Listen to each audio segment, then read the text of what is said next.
slick my ball. More sicker than yours.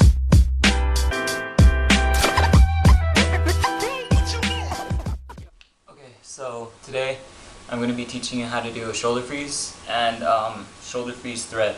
So, alright, to do shoulder freeze, you want to have a little bit of arm strength and a little bit of neck strength because you're actually on your forearm and your neck is supporting your head when you're on the floor. So for starters, what you want to do is lay down on your back, put your arm at your power arm. So if you're right-handed, use your right hand. If you're left-handed, use your left hand. So I'm right-handed, so I'll be going clockwise or right-handed. So if you're right-handed, put your hand at your side, 90 degrees, right? So you have this position, right? Just turn over, lay on your side, and have your arm on the floor. Now what you want to do is get this arm, bend it at a 90-degree angle, have your fingers spread for a little bit more balance. Same with the one that's on the floor. You're going to be pushing down with this one. You're not just going to let it lay limp. So you want to push down with the hand that's laying down on your forearm. You want to push down with this hand, and you want to walk yourself over like this. Alright, so when you walk yourself over, what you want to do is bend your leg back like that. Kind of like you're doing two 90-degree angles with your legs. So you want to go like that. Just tap until you find your balance. Remember, you're on your head and your forearm the whole time.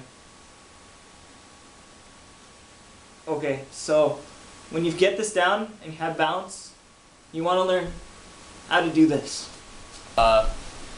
So once you got the shoulder freeze down, you want to try to thread.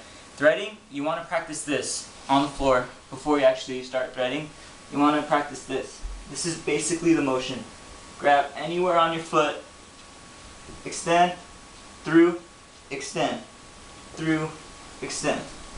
Now, the hardest thing with shoulder freeze thread is that you lose your balance when you thread. Like, I can do multiple threads, but that's because I've been practicing it. I can do like 3 or 4. Sometimes I can go like 7. Just all depends on my balance at the time. So the main problem is actually when you thread through, your body naturally, like, pretend I was in shoulder right now. You thread through, your body wants to fall. Like, I'll show you, watch. Shoulder, thread through, see? Your body naturally wants to roll out of it. So what you want to do is, in order to gain that balance, you want to first practice shoulder with one hand. So get into the shoulder freeze with 2, but you want to be less reliant on this hand that supports you. So you want to be only on this hand. Kind of do what I was doing when I said, you want to be on your head and your hand. Remember when I was one-handed? So kind of just do that, like this, like that. Practice it.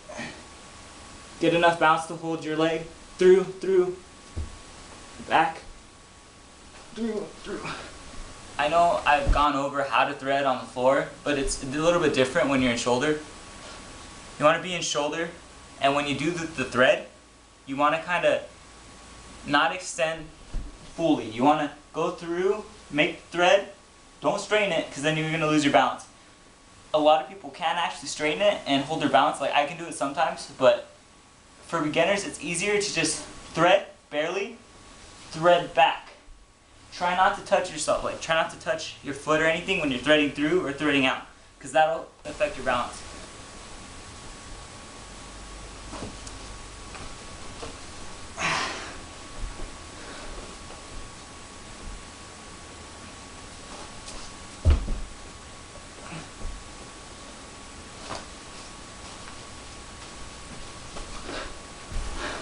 Alright, so I know I did a brief overview of how to do a shoulder freeze. And walking over, get in this position, walking over, kicking up. For a lot of you, you're going to just roll because you're not used to holding balance there. A way to get used to it is actually to get something to lean on, maybe like a wall. You want to go near the wall, get into the position, put your foot on it, kind of walk yourself up like that. Put your foot in there, kind of hold this freeze, and try to push off. Kind of like handstand. Like if you see handstand tutorials, they always tell you wall, push off, get used to the balance, and then try it without the wall. I'm gonna say the same thing. With thread though, can't really use a wall because when you're threading, you're gonna hit the wall. You're gonna pull your leg back and hit the wall. It's not gonna be good. So just make sure you practice. Practice makes perfect. If you want me to remake this tutorial, I will. Any tutorials you want, just ask.